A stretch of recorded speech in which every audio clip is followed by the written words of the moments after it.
Okay, folks, let's start the test. Now, I'm in a car.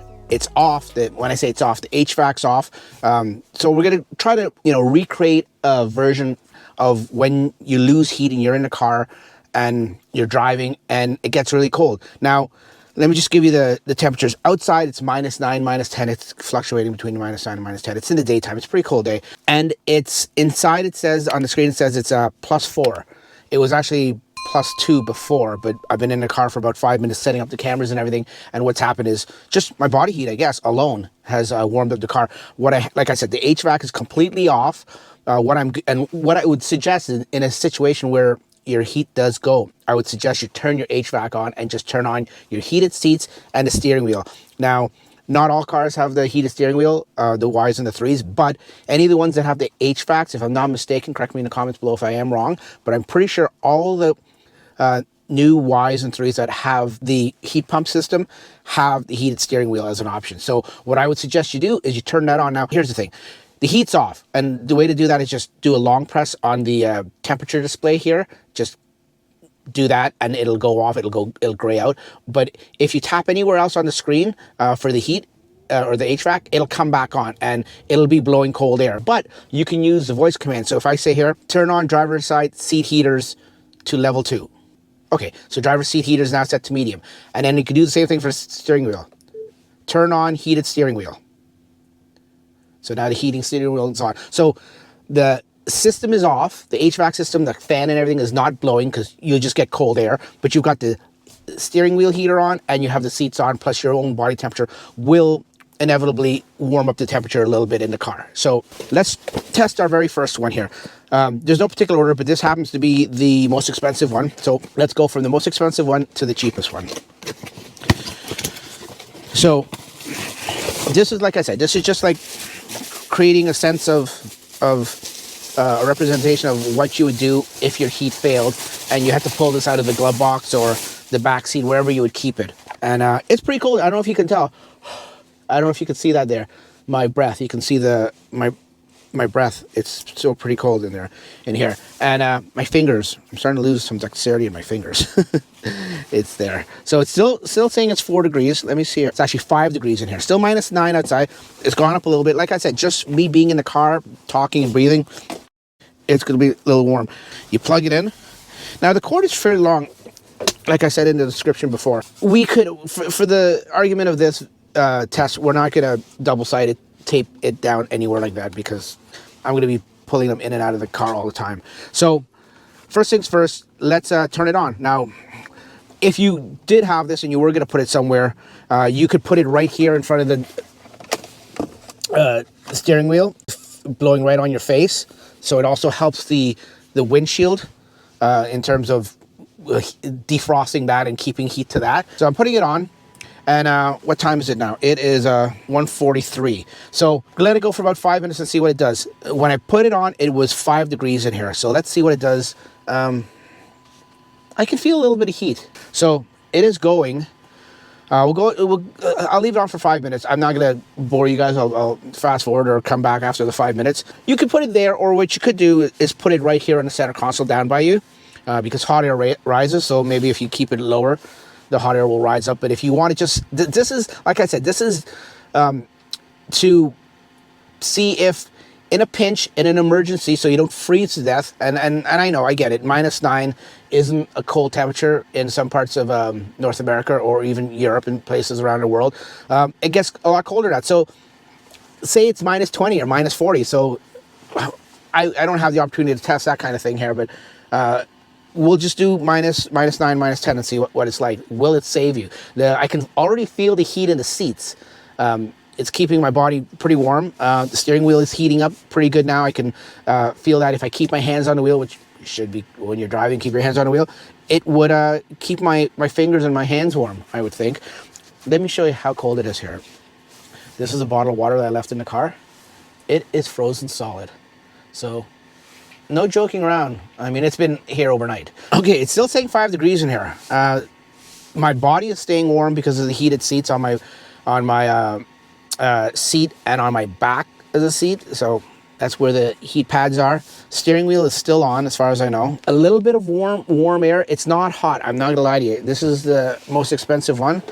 And it's not hot in 5 degrees. No, now it's 6 degrees. So it is working slowly.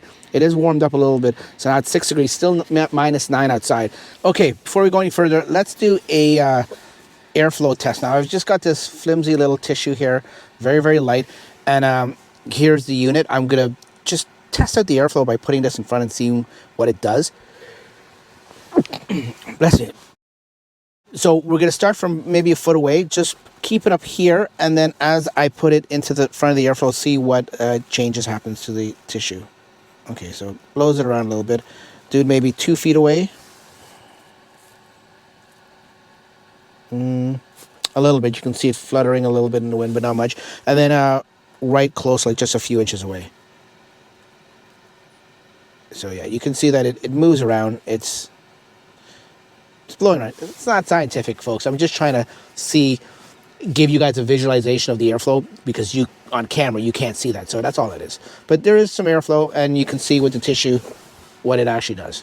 Back to the experiment. So now it's been exactly 5 minutes, and we've went up 1 degree. Now this is just 5 minutes. Now you could be driving for an hour. You could be driving for another 10 minutes. It all depends on where you're going, when the heat would fail, in what part of your trip. So the main thing is you can plug this in. It's not drawing. I mean, I don't know what the consumption is. I'm not going to do that test to see what the draw is from the energy. I mean, I would think plugging it in at 150 watts, it's not going to draw that much off the battery. But it doesn't matter. You need to keep yourself alive, right? To get home or to get to somewhere that's warm. Okay, so 6 degrees in 5 minutes. Let's turn this off. See, when I turn it off too, it's got two settings. It's got a heat and then a fan. And when I turn it off to fan, the fan picks up speed and blows even harder. I don't know if you heard it there. And now it's cooled down and I can turn it off. So that's the most expensive one. Let's open the windows, let the car cool back down to where we started, and we'll do the test over again. Okay, time for test number 2 with product number 2 right here. We've reset the parameters as much as we can in the car. We're at +5 degrees. What I found out in the app, actually, you can actually, once the cabin fans and everything are off on the car, you can actually use the app and turn the steering wheel and the seats on. Just make sure you don't tap the temperature down at the bottom or the power. If you just tap the seats and the seat heater itself, I mean the steering wheel, it'll turn on. You don't have to use the voice command. But if you're driving and you've pulled over and it's dark and everything, yeah, you can use the voice commands if you don't want to use your phone. So let's take this one out. This is going in order. Once again, this is the second most expensive one. And the cool thing about this one, it has this little... like I showed you when we did the unboxing, the little clip that you can put it on, and a little suction cup you can put it on the windshield. Sorry for the plastic sound. For this test, we're not going to bother. We're not going to bother using the mount, but you would in the event of an emergency. You could use it because you don't want it to, because it's round and cylindrical. You don't want it rolling around. Okay, so it must have been on. The minute I plugged it in, it started going, but that's just a fan. So let's turn it on heat, and you can hear the minute you turn it on heat, the fan doesn't go as strong. Well, because, you know, I mean, it's drawing 150 watts, and a majority of that energy is used to heat the element. And you can see the element in there. I don't know if you can see. I showed it before. So let's put this in the same spot. We'll put it right in front of the driver's side, pointing, facing the driver. For the most part, it is pointing right towards me. And this one, I can actually feel it on my face more than I could feel it on the other one. Right away, we've started the test. We're already up 1 degree. We're up to 6 degrees in the cabin here. Still -9 outside. And it's going pretty good. We'll give it 5 minutes. I don't need to talk like I talked on the first test, and we'll come back in 5 minutes. Okay, before we go, let's just do the tissue test. We'll put the tissue in front of there again and see if it's blowing. As you can see, actually, I'll bring it down here to show you. So this is about a foot away. That's it. Normally, when I bring it into the stream of air. You can see it's blowing, not a huge amount, and if I put it like just in front of it, you can see it's blowing there. So generally the same as the last one.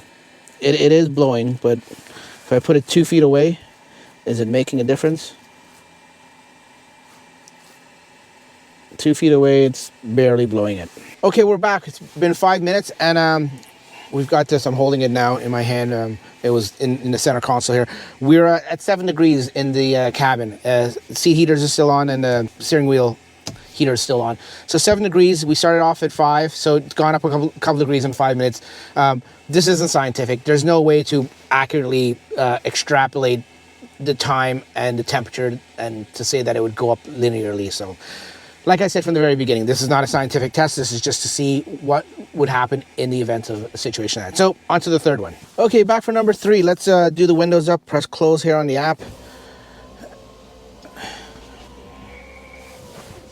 Now I had the windows down to let the cold air back in and just sort of level it back out to the starting point where the other videos were. And it's cold in here, trust me. When you see my breath like that, you can tell it's cold. But for some reason, the app says the interior is 8 degrees. It is not 8 degrees in here.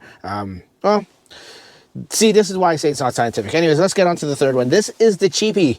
Well, they're all pretty cheap, but this is the cheapest one. This is, oh, let me put on the seat heaters and the steering wheel heat back to normal. This is 20 bucks, 19.98 I think it is Canadian, so it's even cheaper in the States. 20 bucks. This is the cheap one. I don't expect too much from this one. I'll be honest, the other ones weren't too impressed in terms of the airflow and the heat that was coming out of that one. This one is the cheapest one, so I don't know. I mean, will it keep you alive? And that's what we're going to talk about at the very end to conclude this. Will it keep you alive? Yeah, probably. So you don't die and your family doesn't freeze to death. But is it going to keep you alive in terms of keep you at an optimal comfort level? I don't know about that. There's a difference between being comfortable and being alive. So let's put it to heat and see what it does.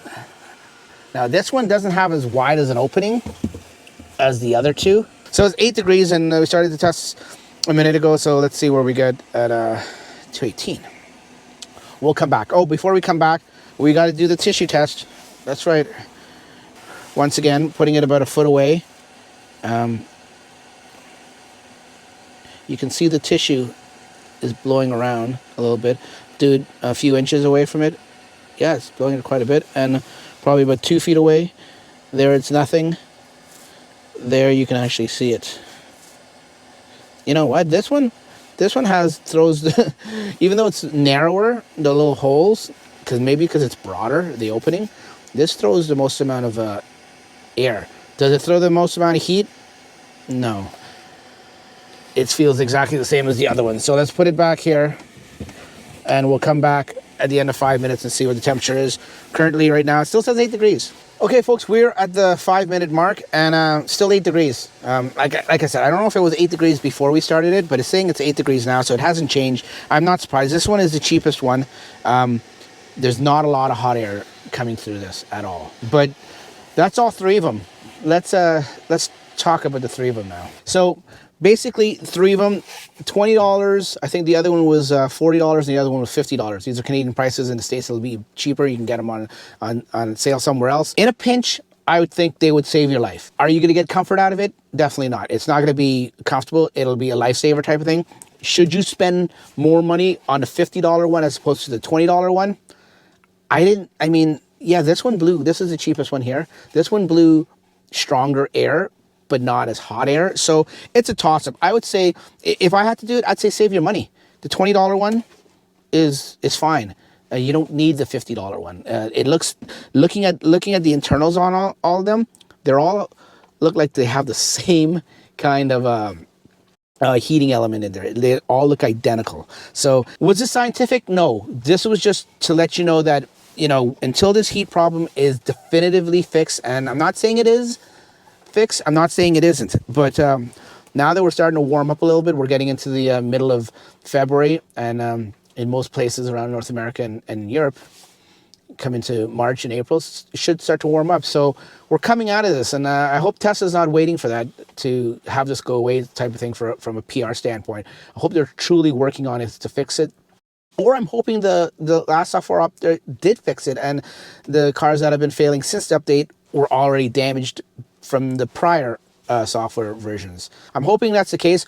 Time will tell. We'll know next winter, probably, I guess, 6 or 8 months from now, if this problem rears its ugly head again. And if it does, then what I would suggest is go out and buy one of these. That's all, guys. If you got any comments, leave a comment and let me know if you want me to test in certain other ways. The one test I may still do is almost more of a real world test, in terms of if I'm driving down the road and I've got my cabin temperature set to 22 or 20 or whatever, and then the heat goes out, then if I could get one of these out of the glove box or wherever I have it stored, out of the trunk or something like that, plug it in and keep driving to see how much it'll maintain from that 20 degrees, like how much it'll drop. That's a test I'm considering doing, but you got to wait for the right elements and the right conditions. So we'll see if we can do that. Thanks for watching. Like I said, if you have any comments about this video, if you're going to comment and say it's unscientific and it's a waste of your time and it was too long, don't bother commenting. I already know that. I'm already saying that it's a long video and it's not scientific. But if you got constructive comments and criticism, leave it down below. We'll see you in the next one, folks. Take care. Bye-bye.